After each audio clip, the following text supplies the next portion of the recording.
Flipkart থেকে delivery আছে শোনার সাথে সাথে আমরা চলে গেছিলাম ব্যালকনিতে, কারণ ওনাকে দেখাতে হবে কোন দিক দিয়ে আমাদের বাড়িতে আসতে বা রুমে আসতে হয়। এখানে এত ঘন ঘন বাড়িঘর যে কোনটা কার গেট বোঝাই সম্ভব না।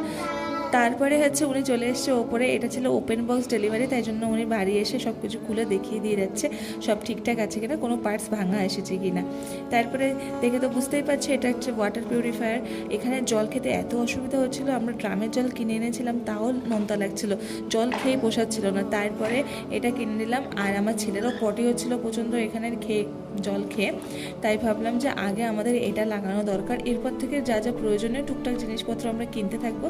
প্রথমেই আমরা একটা ওয়াটার পিউরিফায়ার লাগিয়ে নিলাম, কারণ জলটাই হচ্ছে সব থেকে বড়ো জিনিস। এইসব নোংরা জল খেয়ে শরীর খারাপ হয়ে গেলে তখন কোথায় কি যাব আমরা জানি না, কারণ এখনও পর্যন্ত হসপিটাল বা ডক্টর সম্পর্কে আমরা কিছুই জানি না। আর এখানে ও সব কিছু দেখে নিচ্ছে সব কিছু ঠিকঠাক আছে কিনা, কোথাও ড্যামেজ আছে কিনা। আর ভেতরে দেখছিল পার্টস রয়েছে, তাই ও ওর কাছে জিজ্ঞাসা করে নিচ্ছিল যে এই পার্টসগুলো কিসের জন্য। তারপর এটা হচ্ছে আমাদের পিউরিফায়ারের ফাইনাল লুক।